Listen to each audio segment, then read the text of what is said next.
الحمدللہ رب العالمین والصلاة والسلام علی سید الانبیاء والمرسلین اما بعد فاعوذ باللہ من الشیطان الرجیم بسم اللہ الرحمن الرحیم۔ پچھلے دو پروگرام میں ہم نے قرآن عظیم سے متعلق ضروری گفتگو کرنا مناسب سمجھا، کیونکہ تفسیر کرنے یا تفسیر سننے سے پہلے قرآن عظیم سے متعلقہ چند بنیادی باتوں کا ذہن میں محفوظ ہونا ضروری ہے، تاکہ دوران تفسیر بہت سے خدشات سے انسان محفوظ رہے، اور وہ ضروری معلومات جب ذہن میں ہوں گی تو انشاءاللہ تفسیر کا سمجھنا مزید ہمارے لیے آسان ہوگا۔ پچھلے پروگرام میں ہمارا آخری کلام قرآن عظیم کے اوپر جو اعراب لگائے گئے ہیں، نکتے ہیں، تجوید کے قواعد وغیرہ مرتب کیے گئے ہیں، ان کی تاریخ سے متعلقہ گفتگو شروع ہوئی تھی کہ پروگرام کا وقت ختم ہو گیا، تو یہیں سے ہم اپنے آج موضوع کو کنٹینیو رکھیں گے۔ یہ آپ کی خدمت میں عرض کیا تھا کہ نبی کریم صلی اللہ علیہ وسلم کے زمانہ اقدس میں چونکہ صحابہ کرام تمام اہل اللسان تھے، عربی زبان کو اچھی طرح جانتے تھے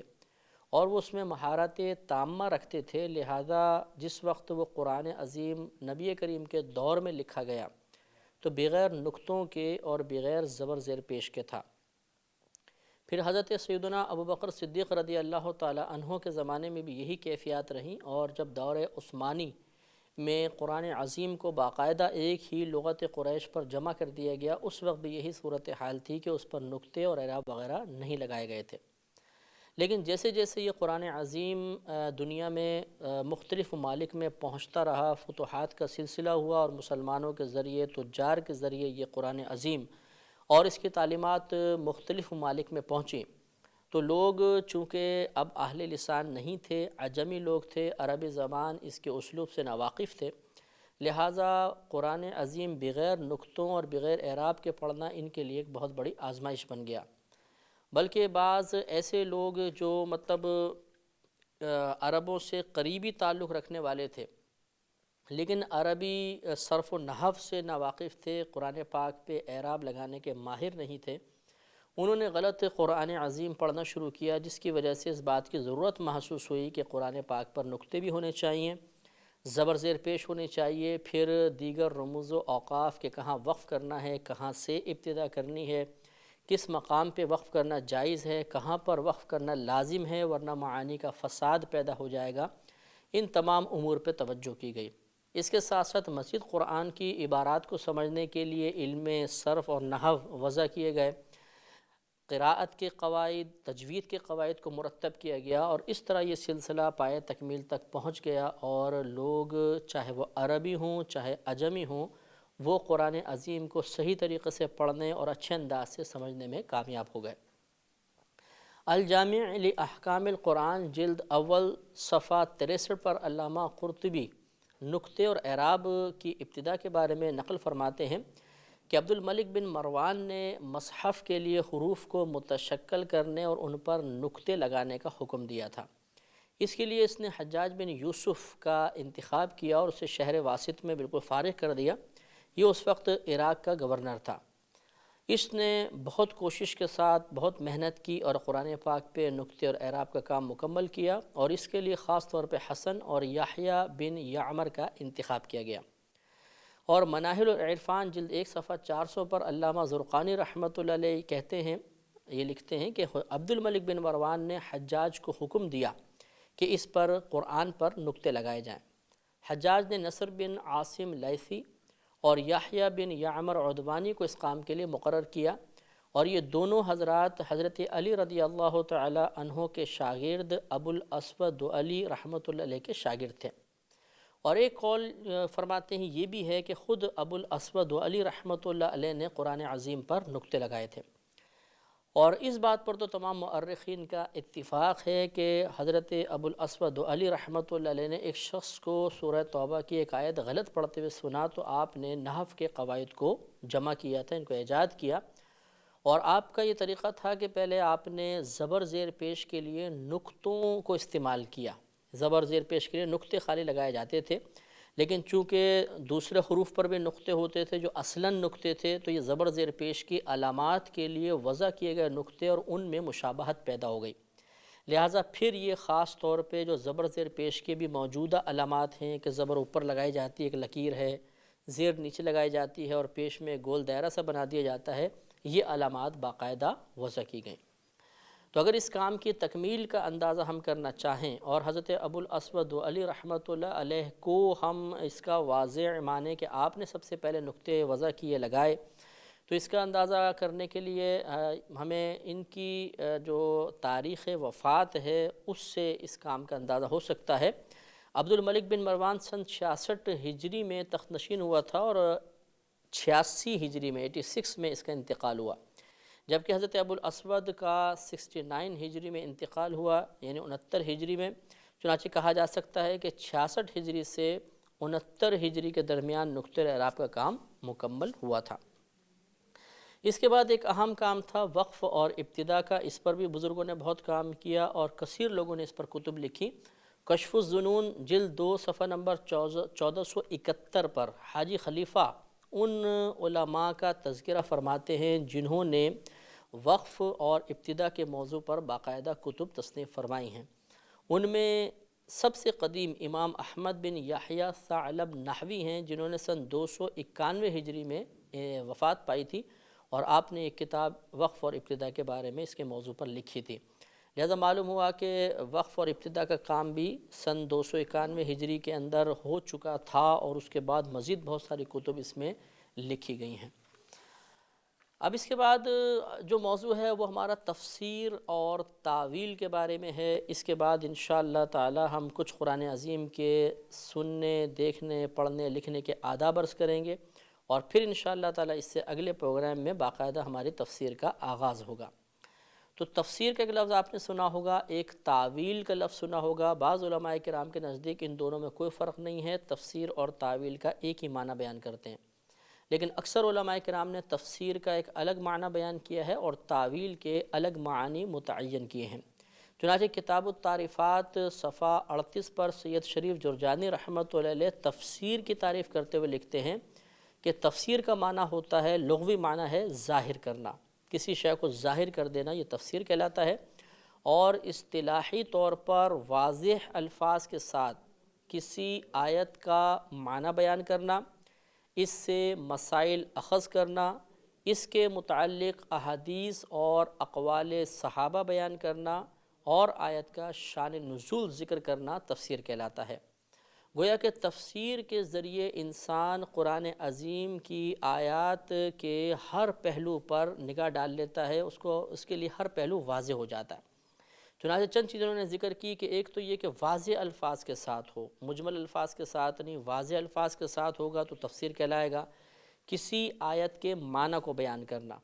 معنی بیان کرنے کا مطلب یہ ہے کہ تفسیر بتائے گی کہ یہاں پر اللہ تبارک و تعالیٰ کے کلام کا مقصود کیا ہے۔ بعض اوقات ایسا ہوتا ہے کہ ظاہری طور پہ کلام سے انسان ایک مقصود الہی متعین کر لیتا ہے جو حقیقتاً مقصود نہیں ہوتا۔ اللہ تبارک و تعالیٰ وہاں پر کچھ اور فرمانا چاہتا ہے، لیکن ظاہری عبارت سے جو ہم اپنے علم اور اپنی ذہانت کے مطابق نتیجہ اخذ کر رہے ہوتے ہیں وہ حقیقتاً اللہ کا مقصود نہیں ہوتا۔ یہی وجہ ہے کہ تفسیر کم علمی کے ساتھ، جہالت کے ساتھ تفسیر کرنا یہ گمراہی کی طرف لے جاتا ہے۔ تو اس لیے آیت کے معنی بیان کرنا، جو معنی کا مطلب کہ مقصود الہی متعین کرنا، اس سے مسائل نکالنا، یہ بھی تفسیر کے اندر داخل ہے۔ جو احکام سے متعلق آیات ہیں ان سے کون کون سا مسئلہ اخذ ہوتا ہے، اللہ تعالیٰ نے کیا کیا احکامات اس میں بیان فرمائے ہیں، یہ بھی تفسیر کا حصہ ہے۔ پھر اس کے متعلق احادیث اور اقوال صحابہ بیان کرنا، یہ تفسیر کا حصہ ہے، اور پھر اس آیت کا شان نزول اگر منقول ہو تو وہ ذکر کرنا، یہ تمام تفسیر کے لوازمات ہیں۔ اور اسی کتاب کے صفحہ 22 پر تاویل کا معنی لکھتے ہیں کہ تاویل کا لغوی معنی ہے لوٹانا، اور اصطلاح شرع میں ایک لفظ کو اس کے ظاہری معنی سے ہٹا کر ایک ایسا معنی مراد لینا جس کا وہ لفظ احتمال رکھتا ہو اور وہ احتمال قرآن اور سنت کے مطابق ہو۔ اور اسی کے صفحہ 22 پر تاویل کا معنی بیان فرماتے ہیں کہ تاویل کا لغوی معنی ہوتا ہے لوٹانا،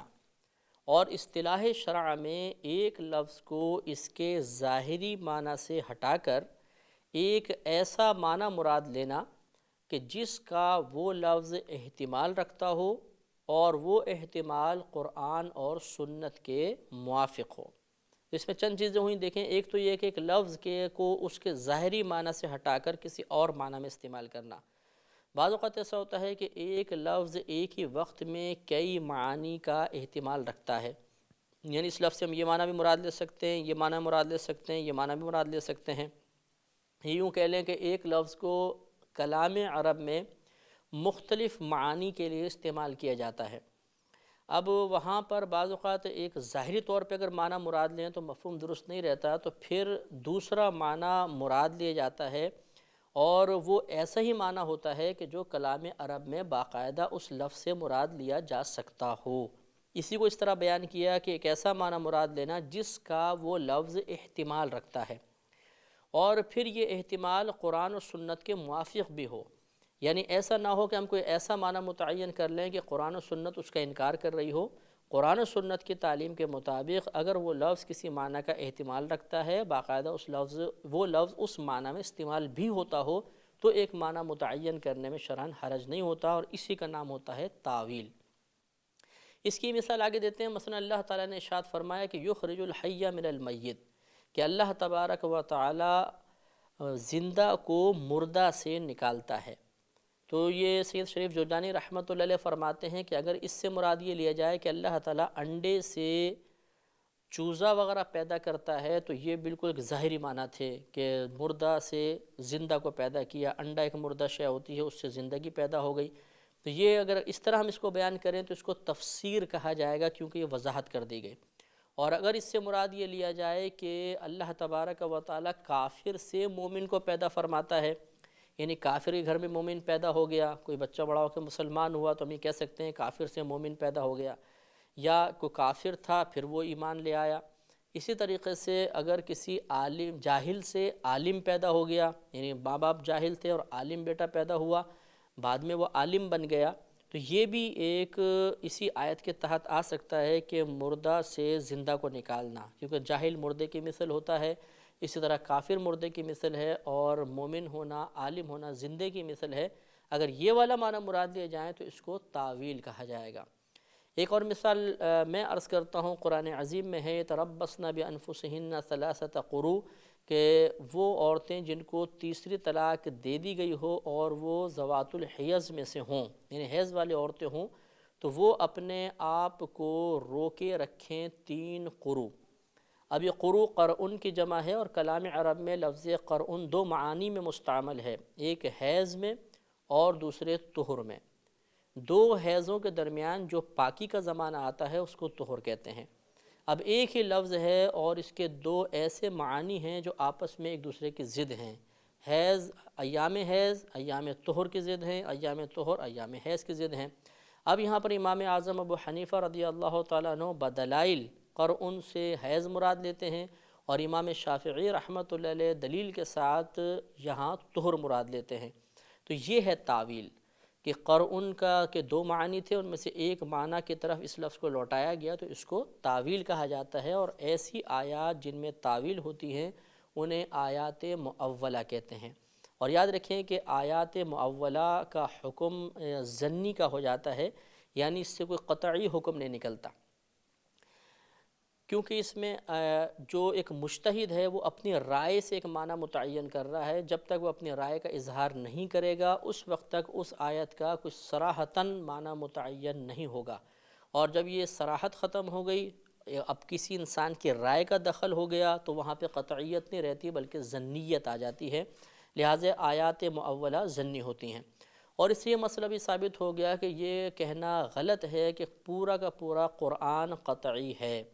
ہاں، اگر قرآن کو اللہ کی طرف منسوب کیا جائے، اس نسبت سے دیکھا جائے تو واقعی قطعی ہے، لیکن جب ہم اپنی نسبت سے دیکھیں گے تو بعض آیات ایسی ہیں جن کی مراد صراحتاً بیان نہیں کی گئی، بلکہ ان کی صحیح مراد متعین کرنے میں، درست مراد متعین کرنے میں مجتہد کی رائے کا دخل ہوتا ہے، اور جب اس کی رائے اس میں شامل ہو جاتی ہے تو پھر قطعیت باقی نہیں رہتی بلکہ ظنیت آ جاتی ہے۔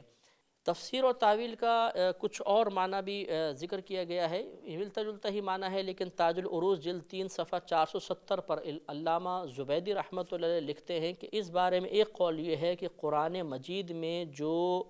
مجمل قصے ہیں، یعنی تفصیل کے ساتھ بیان نہیں کیے گئے،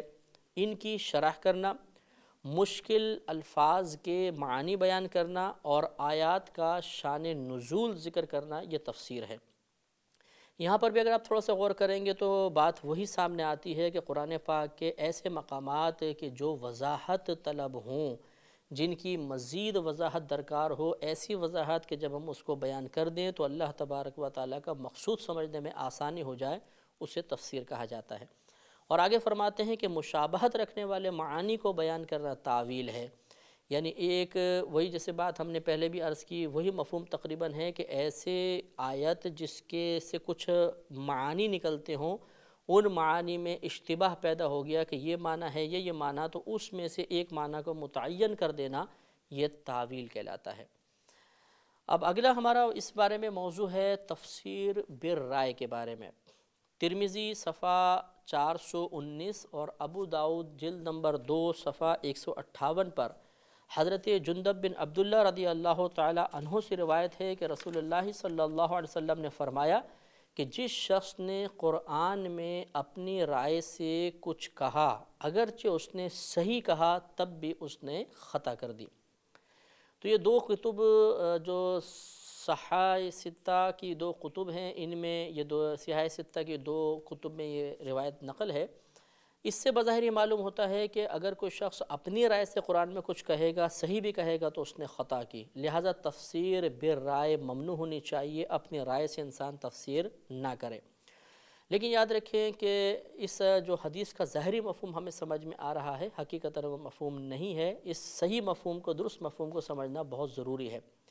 کیونکہ آپ یہ دیکھیں گے کہ خود نبی کریم صلی اللہ علیہ وسلم نے حضرت ابن عباس رضی اللہ تعالی عنہ کے لیے دعا فرمائی، صحیح بخاری شریف میں منقول ہے کہ اللہ تبارک و تعالی اسے قرآن کا فہم، قرآن کا علم عطا فرما۔ لازم سی بات ہے کہ آپ نے قرآن کے علوم کو اپنی ذاتی رائے سے متعین فرمایا کہ اللہ تعالیٰ یہاں یہ بیان فرمانا چاہتا ہے، یہاں یہ بیان فرمانا چاہتا ہے، اور اس طرح رائے کا دخل ہوا۔ اور ویسے بھی اگر آپ تفسیر کی کتب اٹھا کے پڑھیں گے تو شاید ہی کوئی تفسیر آپ کو ایسی ملے گی جس میں خود مفسر نے اپنی کثیر ذاتی رائے کو شامل نہ کیا ہو۔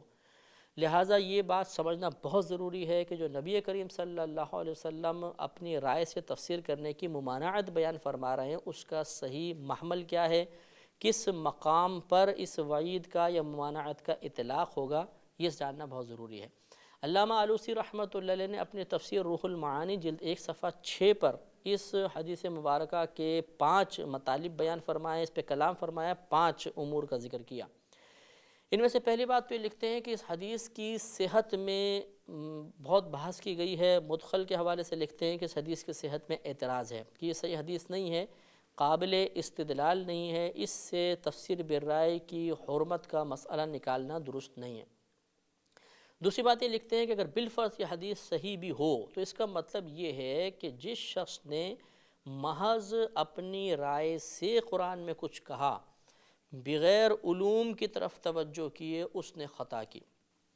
کیونکہ مسئلہ یہ ہے کہ قرآن کی تفسیر کا طریقہ، اصل طریقہ یہ ہوتا ہے کہ اگر آپ قرآن کا کوئی معنی متعین کرنا چاہتے ہیں تو آپ کے لیے آپ کے پاس علم لغت ہونا چاہیے۔ اگر آپ ناسخ و منسوخ بیان کرنا چاہتے ہیں تو اس کا علم ہونا چاہیے۔ اس کے علاوہ اگر احادیث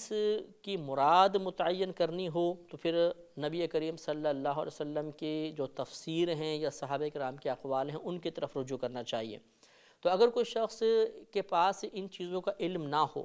اور وہ ان تمام کو یکسر نظر انداز کر کے پھر قرآن میں اپنی رائے سے کچھ کہے گا تو چونکہ شدید خطا کا احتمال ہے کہ وہ لغت نہیں جانتا تو معنی غلط متعین کر دے گا، اسے نبی کریم صلی اللہ علیہ وسلم کی احادیث صحیحہ کا علم نہیں ہے تو تفسیر میں کوئی ایسی بات کہہ دے گا جو نبی کریم کے قول کے خلاف ہو سکتی ہے، لہٰذا اس شخص کو نبی کریم صلی اللہ علیہ وسلم نے تفسیر سے منع فرمایا۔ اگرچہ اس نے صحیح بات بھی کہی لیکن یہ ضروری نہیں ہے کہ وہ اس صحیح ہونے پر مطلع بھی ہو جائے۔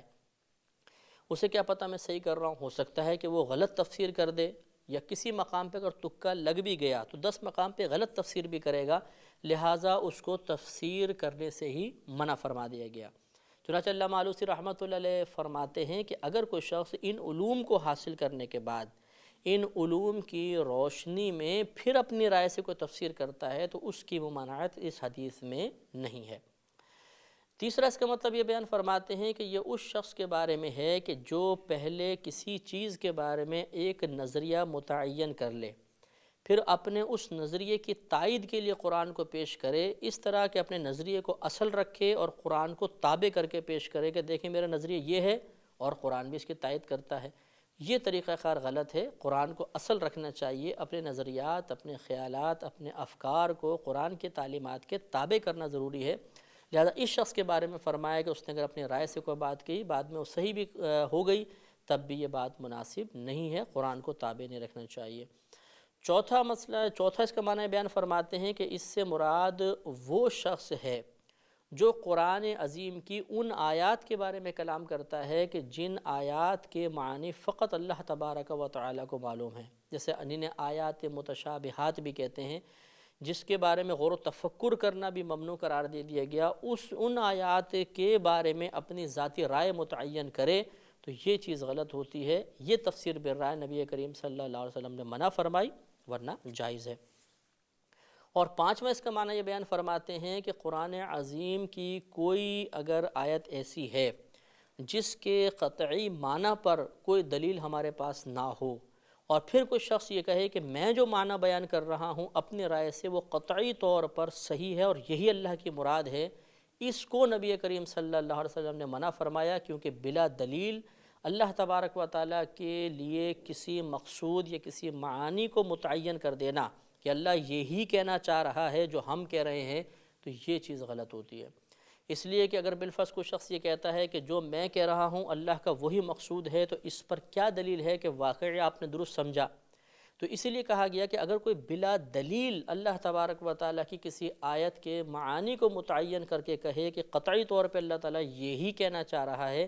یہ جو اس کی رائے ہے یہ قابل قبول نہیں ہوگی، قابل عمل نہیں ہوگی، اور اس تفسیر بالرائے کی ممانعت ہے۔ لہٰذا معلوم ہوا کہ اگر کوئی شخص آیات متشابہات پہ کلام نہیں کر رہا، اگر اپنی رائے سے کچھ کہتا ہے تو اس جو معانی متعین کر رہا ہے اس کو قطعی نہیں مان رہا، اس کے علاوہ اس کے پاس علم لغت بھی ہے، اس کی روشنی میں معنی متعین کرتا ہے، علم حدیث ہے، علم تفسیر ہے، اور دیگر جو تفسیر کے لیے ضروری علوم ہیں